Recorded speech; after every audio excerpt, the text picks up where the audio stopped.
I'm going to say something that I feel like should be common knowledge. Men and women are supposed to be friends with each other. In fact, metaphysically speaking, men and women were always designed to have a general warmth and friendliness toward one another. When we see examples of genuine and humble relationships between men and women in our own lives, the truth of the matter reveals itself. Whether it's witnessing the love between two parents, male and female coworkers sharing a laugh together, or young classmates, boys and girls alike, who work together on school projects, the truth is that a positive male and female dynamic is essential for the well-being of society at large, and it's a beautiful thing to witness. In my appreciation for the divine feminine and the divine masculine, I can't help but feel an equal level of sorrow for the current state of the so-called gender wars. And if you don't know what I'm talking about, let me be a bit more clear. What happens when winning arguments and trying to gain power over members of the opposite sex become more important than sharing wisdom and listening to the sincere concerns of others? Well, you end up with a situation like this. If you are not the problem, you shouldn't be offended. This phrase can be applied to a lot of things, but my intention is towards men who are offended by people who say, I hate men. So men, next time you're offended by people saying, I hate all men, maybe you should do some self-reflection on why that is. This is gaslighting. If someone says something inherently offensive toward you, and you get offended, the fact that you're offended is certainly not the issue. The issue is the other person's desire to control you by taking away your right to challenge their nasty opinion. But hey, that's just one side of the equation. You know, I'm willing to bet that in today's age, where stoicism and traditional masculinity are making a comeback, we can perhaps look to famous male influencers as role models for how to engage in these sorts of discussions. Right? Right?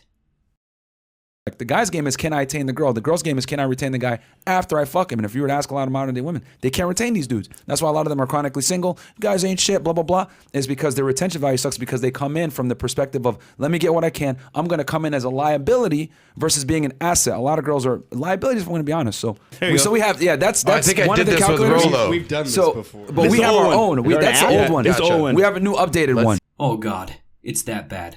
Okay, if you're upset by what you heard in either of those clips, you're probably a normal person. And that's because most people, at least to some degree, have a sense of understanding when it comes to the perspectives of others. And that's precisely the point I'm trying to make here. See, all of this, the cruel statements and condescending worldviews against the opposite sex, all of it has a primary cause. And that cause is a failure to understand. We've been fed 1-minute TikTok videos and political talking points about how women are too woke, or about how men are oppressors even when we're not even trying to oppress anybody. And it gets just too easy to get caught up in the toxicity of it all.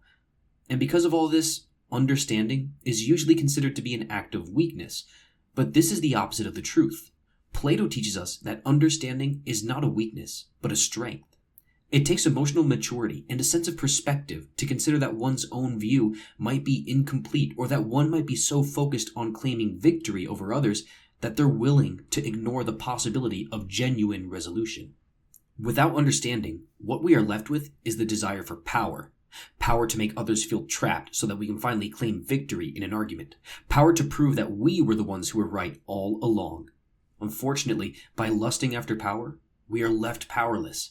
And I intend to demonstrate this by first showing how the desire for power, being the opposite of understanding, is entirely self-destructive, and second, by showing how understanding is the key to sharing one's perspective in a compelling way while also guiding both parties toward true knowledge. In Plato's Republic, the character Thrasymachus is a prime example of what happens when we focus on power rather than truth. Toward the start of the dialogue, Thrasymachus is asked by Socrates what he believes justice is. After some time, Thrasymachus eventually comes to the conclusion that justice is the ability for a person to do as he or she wishes and to control others with no consequences. His philosophy can be summarized as follows. Quote, I say that justice or right is simply what is in the best interest of the strongest party. End quote. Notice how this philosophy is so blatantly wrong that most first-time readers will dismiss it without question, as they should. But we need to keep in mind that Thrasymachus' view of justice is actually more subtle than is given credit upon first glance. Even if most of us don't realize it, we'll often find ourselves living out Thrasymachus' worldview in our day-to-day life. This is actually demonstrated a few pages later in the dialogue when Thrasymachus responds to Socrates' initial inquiries. Socrates: so you think I'm malicious, do you, Thrasymachus? Thrasymachus: I certainly do. Socrates: you think my questions were deliberately framed to distort your argument? Thrasymachus: I know perfectly well they were, but they won't get you anywhere. You can't fool me, and if you don't, you won't be able to crush me in argument. Socrates: my dear chap, I wouldn't dream of trying. Socrates' genuine desire to better understand Thrasymachus' worldview is falsely interpreted by Thrasymachus as some sort of attack, but Socrates learned to let go of his desire to control others a long time ago. The accusation made by Thrasymachus here is indicative of his false perception of reality. How often does this happen in our daily conversations when tensions start to rise, especially when it comes to the dynamics of men and women? Expressing the difficulties of our unique experiences, which are so obvious to us, for whatever reason, seem to be interpreted as an attack on the other person. I want to analyze some examples, but be warned that the conversation from here on will have some discussion pertaining to sexual misconduct and assault, so please use discretion for your own sake if those topics affect you in any significant way. We'll start by examining the experiences of women and how men might misinterpret the exposition of these experiences as an attack. The prime example, and I think this was unavoidable in our discussion from the get-go, is the female experience of sexual harassment and sexual violence. The data is very clear that this issue, at large, is very one-sided. 4 out of 5 women have experienced sexual harassment or assault, 7 out of 10 women experience sexual harassment in public, and half of all women are victims of sexual misconduct or abuse at least once before turning 18 years old. 99% of all reported perpetrators are men. This is a tragedy. The stories of victims are all we need to get a deeper glimpse into the situation. Search any given thread or forum on this matter and you'll see many disturbing stories. Here are some passages I put together which anonymously summarize many situations I read about in these threads. I normally have a thick skin when it comes to inappropriate work behavior, but this fellow employee made me fear for my life. No matter what I do, I get catcalled in the streets. No matter how I act or how I dress, it doesn't stop. I'm so tired of feeling afraid of men all the time. While that last comment is certainly on the fringe end of the spectrum, we shouldn't let that interfere with trying to understand where such feelings come from. Sure, it may be extremely pessimistic, but wouldn't anyone who has consistently endured such scenarios likely have a similar outlook? What statements like these tell me is that the urgency of sexual misconduct needs to be communicated, but men are hesitant to accept the implications of this reality. As a man, I completely understand why. From our point of view, these statistics and lived experiences seem so extreme and widespread that accepting their reality would be no different than to implicate all men of some kind of grotesque villainy. But I don't think this is the primary message women want to send to us. Most women just want us to be accountable and improve the outcome, and the first step in doing so is to genuinely listen when they explain the reality of their day-to-day experience. If we, as men, succumb to the idea that women telling their story is nothing more than intentional hyperbole designed to vilify us, then we risk failing in our responsibility to protect women and grow in friendship with them. In other words, we can't risk misinterpreting the stories of women as an attack on our identities as men. I could go on with other situations women go through on the daily, but this issue, due to its severity and the way that dialogue around it is often conducted, seems to get the point I'm trying to make well across. Now, while there are no current situations that men as a whole go through comparable to the issue of sexual violence and misconduct, I do think it's time to shift gears toward the other half of this discussion. The struggles that men face and the way they are often reacted to also help to illustrate the same exact point. That there is a tendency to react in a defensive manner which only perpetuates a cycle of suffering and confusion between men and women. I'll try to keep it simple, but the truth is that the primary struggle for men is fairly abstract. Men struggle with feeling trapped and aimless in an ever-changing world that tries to morph and manipulate masculinity into something that it's not. The values and expectations of modernism occurred so quickly in a world that never gave us time to reconcile traditional masculinity with the expectations and worldviews of modern society. There are many instances I can think of that highlight this feeling of being trapped. For example, when it comes to pursuing happiness, men are often told that success lies in getting that 90 grand and above salary, starting a mortgage on a $500,000 house, and being high class enough to exclusively get our groceries from Whole Foods by the time we're 30 with a wife and kids. But not only are these far-fetched promises in the age of mega industry and radical change in the family structure, they also treat the masculine desires for leadership, honor, and being an overall family man as nothing more than problems to be solved with money and status. These standards are unhealthy and a lot to live up to. If you think that's bad enough, try coupling this with the fact that modern society promotes styles of communication and talk therapy that resonate more with women at the cost of alienating men, or the fact that masculine ideals of romance and sexuality are sabotaged by pornography and hookup culture. All of these factors bombard men at every turning point, and this is a recipe for disaster. What you're left with is a depressing and frustrating situation. A money-driven society simply doesn't have the time of day to make space for the cultivation of masculine virtue and the satisfaction of masculine ideals. This leaves men with very few options for how we can redirect our life's purpose in a healthy way that is true to the values in our hearts. Lots of men feel censored, isolated, and unable to navigate a world where masculinity is either demonized or misdirected, and expressing these sorts of feelings to the opposite sex can be scary. We fear that women will misinterpret our feeling of being trapped as us lacking their same level of emotional intelligence, or that we're failing to acknowledge the ways in which women are struggling. In other words, a lot of the time, we just fear that sharing our experience will be misinterpreted as an attack. You can see a trend here, no? When defensiveness is the response to the unique experiences of individuals who simply want to express their point of view, conversation and argumentation become nothing more than tools to finally win the interaction, or let the other side have a piece of our mind. This is empty, sad, and super unhealthy. It's not the way we're supposed to live. Now we can see the failure of Thrasymachus' ideology as it manifests in everyday life. The story of Thrasymachus in Plato's Republic, however, is not merely a cautionary tale of what happens when we lack understanding.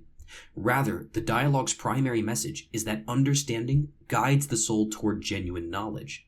And so, in understanding the other, not only do we feel more closely linked to the people around us, we also gain a proper understanding of the whole rather than our own segmented experience of it. Honestly, once this happens, it's almost a mystical experience. Plato has the perfect allegory to describe this experience of gaining knowledge. Of course, I am talking about the allegory of the cave. Plato invites us to imagine a scenario where prisoners have been chained to the bottom of a cave. The only things they can see are the shadows casted in front of them by a fire lit directly behind them. But the chains on their necks restrict them from turning around to notice the fire as the source of their light. To them, shadows are the only real thing they have ever known. But one day, a prisoner is set free from his chains and is shown the way up to the entrance of the cave. At first, the light of the sun is too bright for him to even notice his surroundings, but after his eyes settle in, he takes on the splendor of nature, the sky, all the different colors, and the illumination of the sun. He is amazed by what he sees. In a state of ecstatic joy, he rushes down to the bottom of the cave to inform the others of what he has seen. But having never left the cave themselves, they don't believe a word of what is said, and they even threaten to kill him for his madness. The key takeaway from this allegory, I believe, is the fact that in order to reach the top of the cave and witness the beauty of the world above, the prisoners must be released by the chains that bind them. Their perspective is limited, and so they don't believe or even respect any other experience other than the one that they are forced to witness. Our gender and the bodies that accompany this identity can have this sort of effect on us. There is a sort of limitation when it comes to our bodies, minds, and the social experiences which lie therein. See, while there is tremendous beauty when it comes to being a man, in thinking about my male problems, my own sense of masculinity, my own biology and health needs, my own psychological worldview, there also comes a sense of limitation in knowing that I will not be able to have the same day-to-day experience as a woman. Not only that, but the unique challenges I face because of my identity might cause me to not be fully aware of the possible challenges that women might face on a daily basis, vice versa. These sorts of limitations are the chains of the cave. These are the limitations of matter that challenge my ability to gain true knowledge of the world outside of my personal experience. However, there is a way to break free. That is where understanding comes in. Understanding is not the same thing as an honest exchange of ideas. Rather, it is a step beyond that, a complete submission to the possibility of admitting one's flaws so that a greater unity can finally be obtained. In other words, arguments are no longer used as weapons to support our personal experiences, but are instead thought of as genuine inquiries. D.C. Schindler, in his book Plato's Critique of Pure Reason, states the following, quote, "That Thrasymachus represents the presence of violence is unmistakable in Plato's description. The dialogue recounts that he, Thrasymachus, flung himself at us as if to tear us to pieces. For Socrates, an idea is something that must be inquired into. For Thrasymachus, by contrast, an idea is not something one explores, reflects on, penetrates, or tests. It is something one simply asserts. Thrasymachus says that his only alternative to refining his argument is to ram the argument down their souls." Keeping this in mind, can we honestly look back at these clips of women using phrases like "I hate all men," or men creating female delusion calculators without sensing the clear desire for power radiating from these individuals? How about their desire for control? Gaslighting, condescension, generalizations, these are the tactics of one who weaponizes arguments so they can gain control. But to understand means to step outside of our own arguments altogether, and ultimately to step outside of our desire to win the argument. D.C. Schindler explains that Socrates is the perfect example of this because, ultimately, Socrates, just like the truth itself, is defenseless. D.C. Schindler elaborates, quote, "Socrates not only transcends the allegory of the cave, he breaks into it from above and presents himself within it. But at a more profound level, we see the paradigm of the philosopher who returns to the cave is none other than Socrates himself.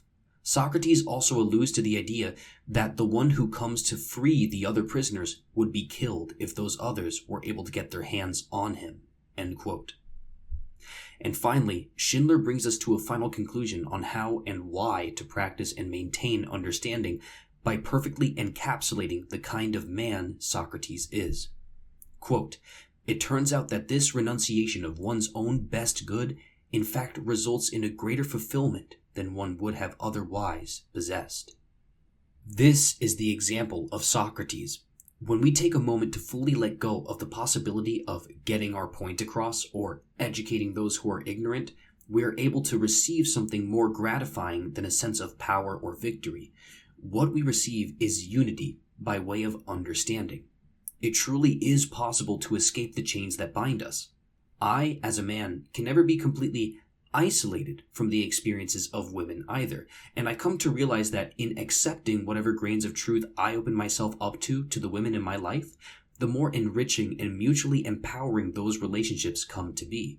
Furthermore, my anxieties and unique experiences as a man have been given greater due diligence as a result, thus furthering that sense of unity. This is the power of goodness. The good is able to transcend any and all boundaries so as to unite people through their natural insights and through the openness of their hearts. Before we go separate ways, I just want to put forth an idea for how men and women can better approach these conversations about mutual respect, safety, family, biology, politics, or any other sensitive issue that might divide us. My simple idea is start from the point of view of being a sincere questioner.